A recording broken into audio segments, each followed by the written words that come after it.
بلا شبہ تمام تعریفیں اس اللہ کے لیے ہیں جس کی ہم حمد بیان کرتے اور جس سے استعانت و بخشش طلب کرتے ہیں۔ ہم اپنے نفس کی شرارتوں اور اعمال کی برائیوں سے اللہ کی پناہ میں آتے ہیں۔ جسے اللہ ہدایت دے اسے کوئی گمراہ کرنے والا نہیں، اور جسے وہ گمراہ کر دے اسے کوئی ہدایت دینے والا نہیں ہے۔ میں گواہی دیتا ہوں کہ اللہ وحدہ لا شریک کے علاوہ کوئی سچا معبود نہیں، اور میں گواہی دیتا ہوں کہ بلا شبہ محمد صلی اللہ علیہ وآلہ وسلم اس کے بندے اور رسول ہیں، جنہوں نے پیغام پہنچا کر امانت ادا کرتے ہوئے امت کی خیر خواہی کی، آخری دم تک اللہ تعالیٰ کے لیے محنت اور خوب جدوجہد کی۔ اللہ تعالیٰ آپ اور آپ کے آل و اصحاب اور نیکی میں قیامت تک ان کے پیروکاروں پر بے بہا درود و سلام نازل فرمائے۔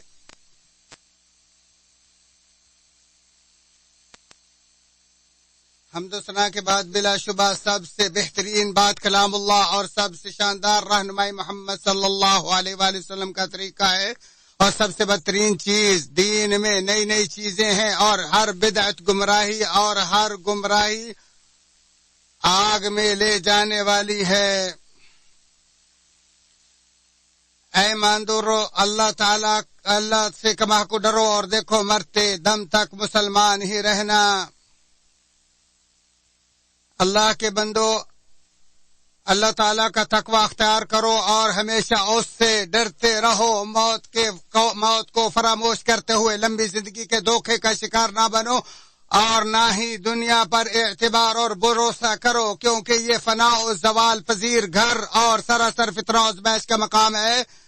جبکہ آخرت لا فانی اور دار جزا ہے۔ جیسا کہ ارشاد باری تعالی ہے، ہر جان موت کا ذائقہ چکھنے والی ہے، اور روز قیامت تمہیں تمہارے بدلے پورے دیے جائیں گے۔ پس جس شخص کو آگ سے بچا کر جنت میں داخل کر دیا گیا، بلا شبہ وہ کامیاب ہو گیا، اور دنیاوی زندگی تو محض دھوکے کا ساز و سامان ہے۔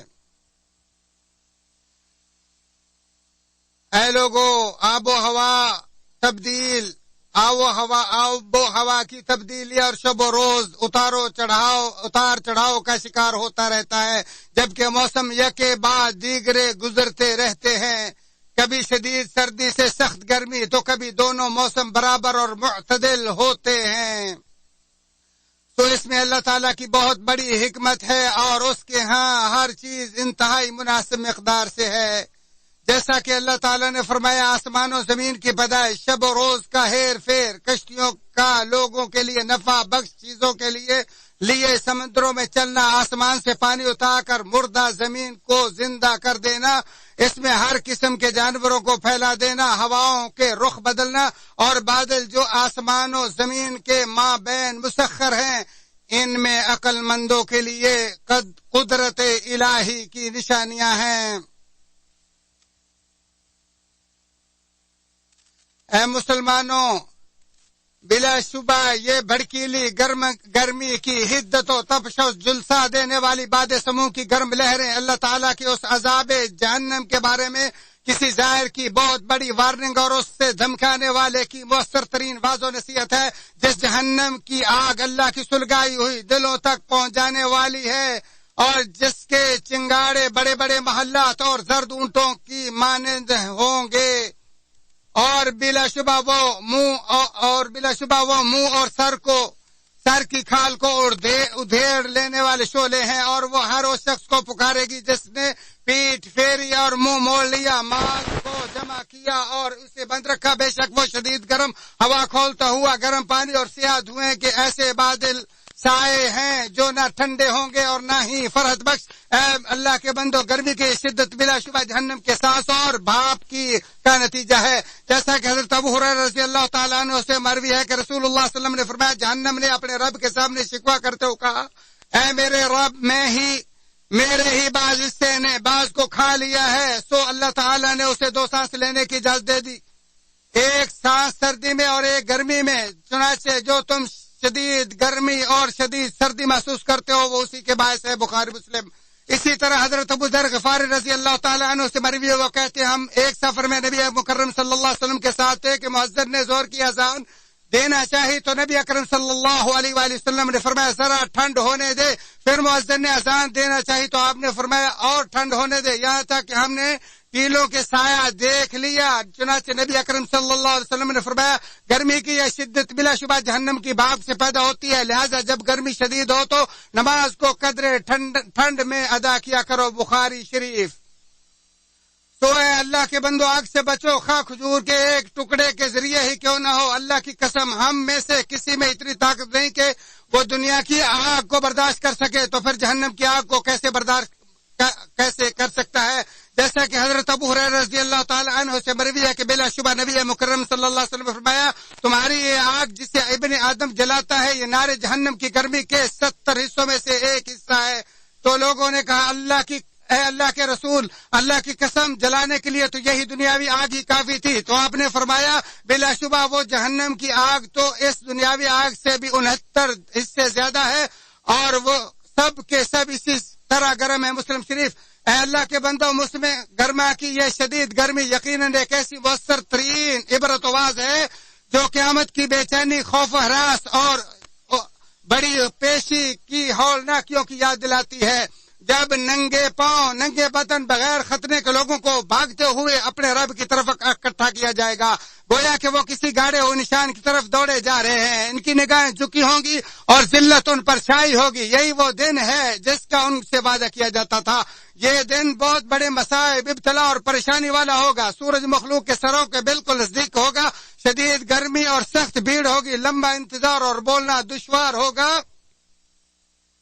جیسا کہ حضرت مقداد بن اسود رضی اللہ عنہ سے مروی ہے، انہوں نے کہا کہ میں نے رسول اللہ صلی اللہ علیہ وآلہ وسلم سے سنا، فرماتے تھے قیامت کے دن سورج کو مخلوق کے قریب کر دیا جائے گا گویا کہ وہ ان سے 1 میل کے فاصلے پر ہو، سو لوگوں کو حسب اعمال پسینہ ہوگا، چنانچہ بعض کے ٹخنوں تک، بعض کے گھٹنوں تک، بعض کے زار بند تک پسینہ ہوگا، جبکہ بعض کو تو پسینے کی لگام ہوگی۔ اور رسول اللہ صلی اللہ علیہ وآلہ وسلم نے اپنے ہاتھ سے اپنے منہ کی طرف اشارہ کیا، یعنی منہ تک پسینہ ہوگا، مسلم شریف۔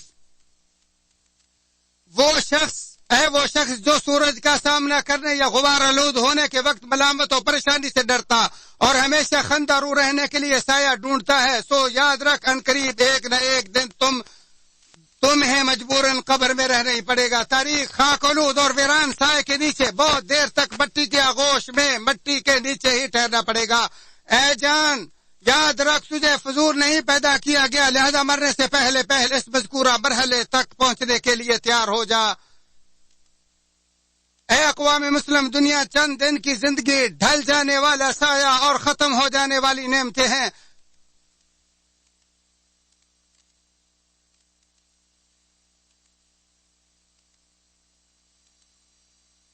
اعوذ باللہ من الشیطان الرجیم۔ پس دنیاوی زندگی کی حالت تو ایسی ہے جیسے ہم نے آسمان سے پانی برسایا، پھر اس سے زمین کی نباتات جن کو آدمی اور چپائے کھاتے ہیں خوب گنجان ہو کر نکلی، یہاں تک کہ جب وہ زمین اپنی رونق کا پورا حصہ لے چکی اور اس کی خوب زبائش ہو گئی اور اس کے مالکوں نے سمجھ لیا کہ اب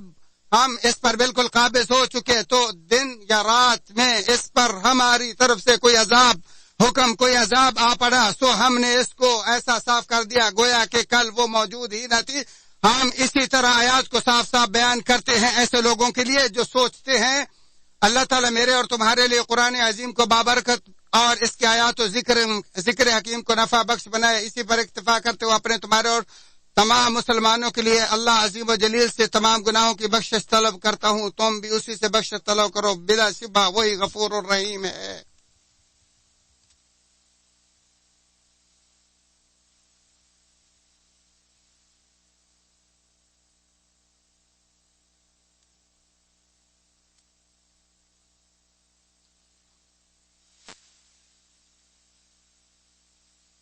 تمام تعریفیں اس اللہ کے لیے ہیں جو فریادیوں کا فریاد، رس مجبوروں کی پکار سننے والا، مصیبت زدوں کی مصیبتوں کو دور کرنے والا، تمام لوگوں کو نعمتیں فراہم کرنے والا اور کرہ ارضی پر بسنے والے ہر چھپائے کا روزی داتا اور جو ان کے مقام و گودام سے آگاہ ہے، اور یہ سب کچھ ایک واضح اور روشن کتاب میں محفوظ ہے۔ اے اللہ کے بندو، آج ہمیں جس شدید گرمی، حرارت، جلتی بلتی لو اور غبار آلود طوفانوں کی پریشانی کا سامنا ہے، یہ ایک ایسا معاملہ ہے جو ان کمزور اور بے بس لوگوں کی حالت پر غور و فکر کا باعث ہے، جو اس پریشانی میں مبتلا تو ہے مگر اس کا مقابلہ کرنے سے قاصر ہیں، تو تم ان کی کمزوری و بے بسی پر ترس کھاؤ، ان کی ضرورتوں کو پورا کرو، ان کو تسلی دو، ان کی مدد کرو اور ان کا مکمل خیال رکھو۔ بلا شبہ تمہارے کمزوروں کی وجہ سے ہی تمہاری مدد اور تم پر مہربانی کی جاتی ہے، لہذا ان کی تکلیفوں اور پریشانیوں کو دور کرو اور ان کے دکھوں اور غموں کو ہلکا کرو۔ فرمان نبوی ہے کہ جس نے کسی مومن کی دنیاوی پریشانی دور کی، اللہ تعالیٰ اس کی قیامت کی پریشانیوں میں سے ایک پریشانی دور کر دے گا، اور جس نے کسی تنگدست کو خوشحال کیا، اللہ تعالیٰ اسے خوشحالی دارین عطا کر دے گا، اور جس نے کسی مسلمان کی پردہ پوشی کی، اللہ تعالیٰ اس کی دنیا آخرت میں پردہ پوشی کرے گا۔ اور جب تک بندہ اپنے کسی مسلمان بھائی کی مدد میں رہتا ہے تب تک اللہ تعالیٰ اس کی مدد میں رہتا ہے۔ اے اللہ کے بندو، اللہ تعالیٰ کو قرض حسنہ دو، وہ تمہارے لیے اسے دگنا کر دے گا اور تمہارے گناہ بھی معاف کر دے گا۔ کون ہے وہ خوش نصیب جو اللہ تعالیٰ کو قرض حسنہ دے اور وہ اس کے لیے اسے دگنا کئی گنا زیادہ بڑھا دے، اور جو خیر و بھلائی اپنے لیے آگے بھیجتے ہو تم اسے اللہ کے ہاں پاؤ گے، کیونکہ وہ بہت بہتر اور بڑا اجر و ثواب دینے والا ہے۔ جو کسی تنگ دست کو مہلت دے یا اس کا کچھ قرض معاف کر دے تو اللہ تعالیٰ اسے قیامت کے عظیم سائے سے نوازے گا، جیسا کہ حضرت ابو ہریرہ رضی اللہ تعالیٰ عنہ سے مروی ہے کہ بلا شبہ رسول اللہ صلی اللہ علیہ وآلہ وسلم نے فرمایا، جس نے کسی تنگ دست کو مہلت دی یا اس کا کچھ قرض معاف کر دیا تو اللہ تعالیٰ اسے اپنے عرش کے سائے کے نیچے جگہ دے گا، جس دن اس کے سائے کے علاوہ کوئی سایہ نہیں ہوگا۔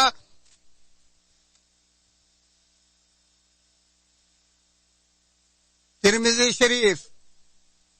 اے لوگوں، شدت گرمی کے باعث کسی مسلمان سے ڈھیل اور سستی قبول نہیں کی جائے گی کہ وہ عبادت و عمل سے رک جائے یا نماز با جماعت پڑھنا چھوڑ دے، بلکہ اس مشقت میں اجر و ثواب کی امید بھی بہت بڑی ہوتی ہے، کیونکہ اجر بھی اتنا ہی بڑا ہوتا ہے جتنی زیادہ تھکاوٹ و تکلیف ہو، اور جنت بھی ناگوار چیزوں سے ڈھکی ہے۔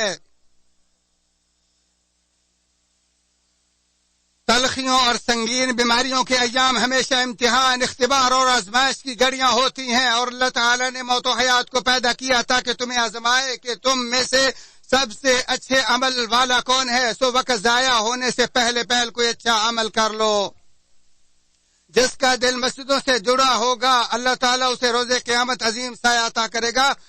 جیسا کہ حضرت ابو ہریرہ رضی اللہ تعالی عنہ نبی مکرم صلی اللہ علیہ وآلہ وسلم سے روایت کرتے ہیں کہ آپ نے فرمایا، 7 آدمی ایسے ہیں جنہیں اللہ تعالیٰ اس دن اپنا سایہ نصیب کرے گا جس دن اس کے سائے کے سوا کوئی سایہ نہیں ہوگا، عادل حکمران اور وہ نوجوان جس نے اپنے رب کی عبادت میں پرورش پائی، اور وہ آدمی جس کا دل ہمیشہ مسجدوں سے جڑا رہتا ہو، اور وہ 2 آدمی جو اللہ کے لیے محبت کرتے ہوں، اسی کی وجہ سے اکٹھے اور اسی کی وجہ سے جدا ہوں، اور وہ آدمی جس سے کوئی حسین و جمیل بلند پایا خاتون برائی کی دعوت دے اور وہ کہے میں اللہ سے ڈرتا ہوں، اور وہ آدمی جس نے صدقہ کیا اور اسے اس قدر چھپایا کہ اس کے بائیں ہاتھ کو بھی خبر نہ چلے کہ دائیں نے کیا خرچ کیا ہے، اور 7واں وہ شخص ہے جس نے خلوت و تنہائی میں اللہ کو یاد کیا اور اس کی آنکھوں سے آنسو جاری ہو گئے۔ بخاری و مسلم۔ اس تمام تر تفسیر کے بعد اللہ کے بندو، اللہ تعالیٰ کے انعامات و احسانات پر اس کی حمد اور اس کے فضل و کرم پر اس کا شکر بجا لاؤ، سو وہی وہ ذات ہے جس نے تم پر اپنی ظاہری باطنی نعمتیں نشاور کی، جیسا کہ اللہ تعالیٰ نے فرمایا اگر تم اللہ کی نعمتوں کو شمار کرنا چاہو تو تم انہیں شمار نہیں کر سکتے، اور فرمایا چنانچہ اللہ کی نعمتوں کو یاد کرو، اور فرمایا تمہارے پاس جتنی بھی نعمتیں ہیں وہ سب اللہ کی دی ہوئی ہیں۔ بلا شبہ اللہ تعالیٰ نے تمہارے لیے پہاڑوں میں غار بنایا، اور اسی نے تمہارے لیے کرتے بنائے جو تمہیں گرمی سے بچائے، اور ایسے کرتے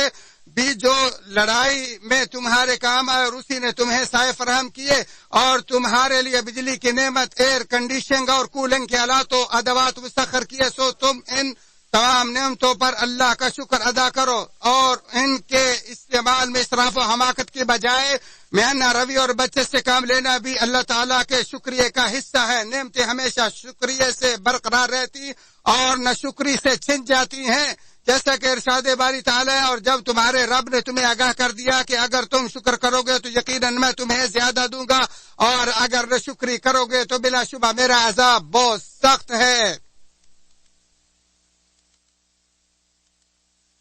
اے اللہ تو ہمیں اپنی نعمتوں کا شکر گزار بنا دے۔ اے اللہ اللہ تو ہمیں اپنی نعمتوں کا شکر گزار بنا دے۔ یا اللہ تمام حمد و شکر تیرے لیے ہے۔ یا اللہ ہم آپ سے تیری نعمتوں کا شکریہ کا مطالبہ کرتے ہیں۔ اہل اسلام اور اہل اسلام کو عزت عطا فرما۔ یا اللہ اپنے توحید پرست بندوں کی مدد فرما۔ یا اللہ اس ملک کو اور دیگر تمام اسلامی ممالک کو امن و امان کا گہوارہ بنا۔ یا اللہ ہمارے حکمرانوں کی اصلاح فرما اور ہمارے حاکم کو، حرمین شریفین کے خادم کو اپنی رضا کی اور اچھے کاموں کی توفیق عطا فرما، اور اس کے نائب کو بھی اپنی رضا اور اچھے کاموں کی توفیق عطا فرما۔ یا اللہ ہمارے بارڈروں کی حفاظت فرما اور ہماری افواج کی مدد فرما، اور اللہ ان کو صبر اور تحمل عطا فرما، ثابت قدمی نصیب فرما۔ اے قوی عزیز، اے اللہ ہمیں دنیا آخرت کی بھلائیاں عطا فرما اور عذاب قبر سے محفوظ فرما۔ اے اللہ کے بندو، اس ہستی پر صلاۃ و سلام بھیجو جس پر صلاۃ و سلام بھیجنے کا اللہ نے حکم دیا، اور فرمایا بلا شبہ اللہ اور تمام فرشتے اللہ کے رسول صلی اللہ علیہ وسلم پر درود بھیجتے ہیں۔ مومن تم بھی آپ صلی اللہ علیہ وسلم پر درود و سلام بھیجو۔ اے اللہ کے رسول محمد صلی اللہ علیہ وآلہ وسلم پر اسی طرح رحمت برکت نازل فرما جیسا تو نے ابراہیم اور ان کے آل اولاد پر رحمت برکت نازل فرمائی۔ اے اللہ تو ہدایت کے ائمہ خلفاء راشدین اور ان کے ساتھ ساتھ ہم اور دیگر تمام صحابہ سے خوش اور راضی ہو جا۔